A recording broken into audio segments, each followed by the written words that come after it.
ถ้าเจ้ายังหักกันอยู่เจ้าต้องอภัยให้กันถ้ามื้อใดก็ตามที่เจ้าอภัยให้กันอยู่เจ้าก็สามารถอยู่ร่วมกันได้คนที่อยู่กันยาวๆมันบ่แม่นว่าหักกันเพียงใดแต่มันขึ้นอยู่กับว่ามื้อนี้เจ้ายังให้อภัยกันอยู่หรือบ่เท่านั้นเองบ่ว่าเรื่องเล็กเรื่องน้อยถ้าคำว่าให้อภัยของเจ้าเบิดไปแล้วสิ่งที่ตามมามันเต็มไปด้วยอคติเรื่องเล็กเรื่องน้อยเรื่องกินข้าวเรื่องถามทรัพย์เรื่องมื้อนี้เจ้ากินอันใดมันก็อคติไปเบิดเพราะเจ้าให้อภัยคนของเจ้าบ่ได้อีกแล้วพระพุทธเจ้าตรัสไว้ว่าบ่อนใดมีหักบ่อนนั้นมีทุกข์เมื่อมีความหักเมื่อมีความอาลัยมีความผูกพันอยู่เมื่อใดที่สิ่งเหล่านั้นแปรเปลี่ยนไปต้องจากกันไปเฮาก็เกิดความทุกข์หลายย้อนความพักภาคสูญเสียจากสิ่งที่เป็นอันหักสิ่งที่ถึกใจจะมีมื้อหนึ่งที่เฮาบ่อยู่ในโลกใบนี้แล้ว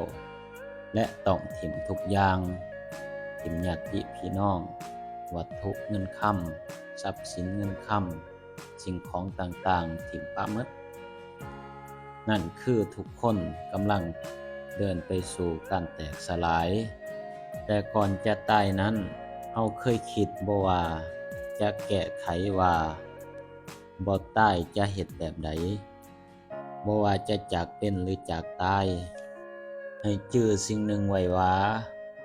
ถึงสิ่งที่หักตายจากหรือจากไปแต่ความสุขที่ได้หักนั้นยังอยู่ทุกความหักมีการพักผากบ่ว่าจะจากเป็นหรือจากตาย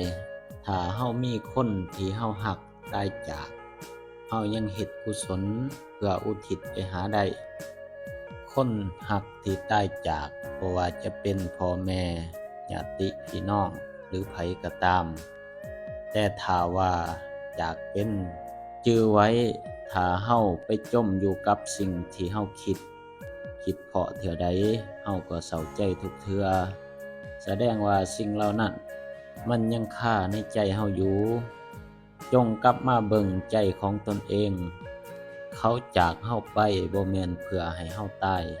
แต่เพื่อให้เฮาเติบใหญ่เฮาเพียงเสียคนที่เฮารักแต่เขาเสียคนที่รักเขานั่นแหละต้องเสียใจ